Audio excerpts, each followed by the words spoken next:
Hi everyone and welcome to Pinay Amazon VA. Isa sa task ng isang Amazon admin VA ay ang adding inventory or adding a product. There are two ways to do it. It's either by manual or through file upload. May mga instances na hindi successful lahat ng uploads natin. So may na-encounter tayong error. Isa sa mga errors na ito ay ang 5885 error or ang generic listing error. Okay. So, masasabi natin na generic ang isang listing pag nakita natin na yung brand name niya ay different dun sa brand name na nakalagay dun sa brand section. So, ito yon. So, for this example, we can see na ang brand ay one size, pero ang brand niya ay Kits.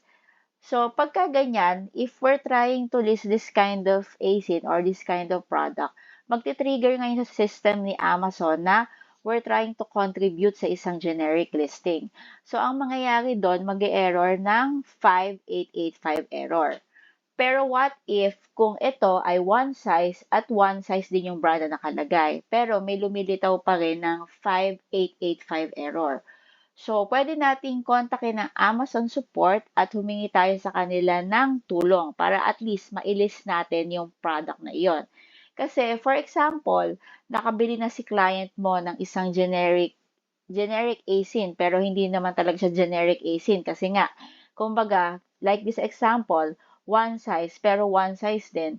So, syempre, although pwede mo siyang isole, may mga retailers or may mga suppliers na uma-accept ng returns. Pero syempre, hassle din yon, di ba? Kasi mag-iintay ka pa ng ilang araw para ma-refund yon dun sa original payment na ginawa ni client mo.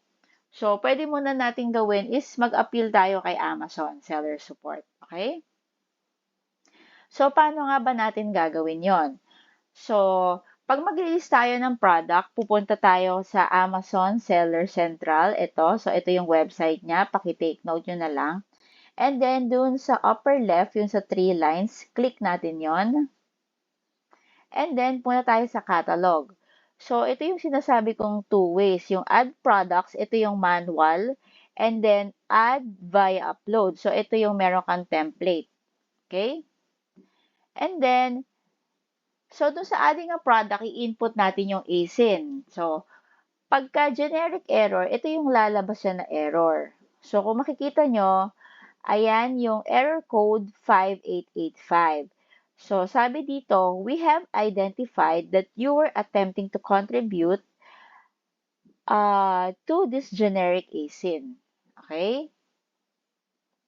Itong example na to, itong video na to ay purpose na kung saan yung brand name na nakalagay dun sa pinaka-product title niya at saka yung sa image niya ay pareho din dun sa brand name na naka-underline kanina. Okay, so what we can do is we can ask for Amazon Seller Central support. So, balik tayo dun sa pinaka-homepage ni Seller Central and then dun sa upper right naman, hanapin natin yung help. Click natin yon.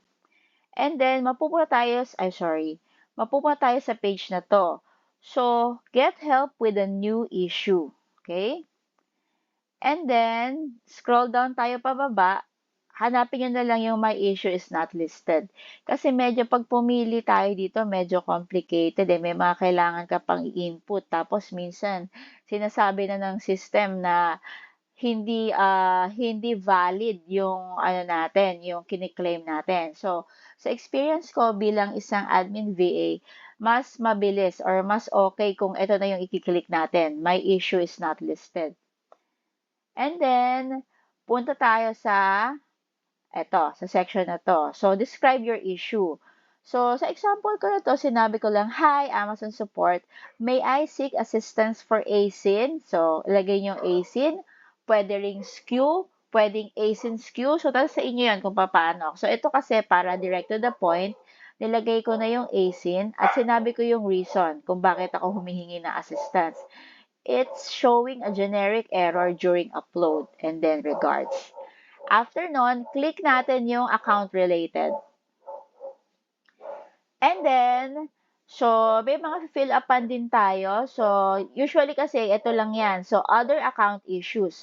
So, pwede kayong maglagay ng additional listing error para at least pagbasa pa lang ni seller support pagkakita pa lang ni seller support do sa ticket nyo, alam niya nila kung ano yung problema, more or less. Kasi nga may nakalagay na listing error. And then, through email, so depende kung may access ka sa phone, kung pinapahiram ka ni client mo ng phone, pwede mong tawagan si Amazon directly. Pero usually kasi kami, email yung ginagawa namin para at least talagang documented. And then, lagay niyo yung email niyo dito or email ni client kung ano yung preferred ni client. And then, check niyo tong tick box. This issue is urgent and requires immediate attention. Pwede rin tayong mag-add ng attachments, parang yung kanina, ito, balik tayo dito. Ito, yung screenshot ng error para at least alam din ni seller support yung kung ano yung na-encounter natin na error. Okay? So, here are some guidelines given by Amazon. So, the product and or packaging can be held in hand or placed on a table. So, ito, humihingi si Amazon ng mga images, yung actual images ng product. So, ayan, the images should clearly show the product is not branded from a variety of angles. So, kumbaga, front view, side view, top view, and bottom view. Okay, ang i-send natin.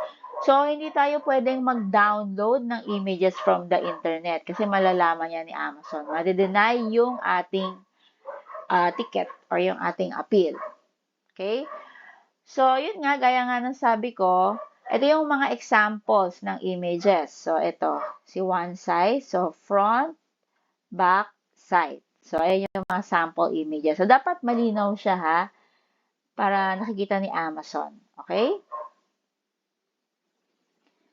And there you have it. Sana may atunan tayo sa ating tutorial ngayong araw na ito. Please do like and share yung ating page at para at least yung kung may mga friends kayo na gusto nang mag-start or gustong matuto kung paano nga ba mag-isang Amazon Admin DA, so please share nyo naman sa kanila para at least may idea na sila prior sila mag-apply. So, thank you and see you again sa ating susunod na videos. Bye!